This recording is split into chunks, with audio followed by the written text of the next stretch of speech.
Представляю вашему вниманию новый объект. Это печь и камин. Они будут демонтированы.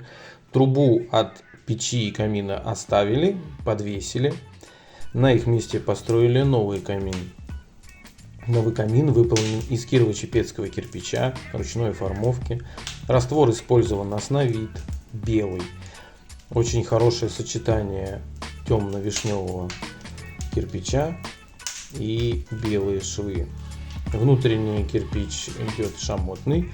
Раствор использован печной дом Макаровых, мертель. Камин уперли в старую трубу, и он встал на свое место.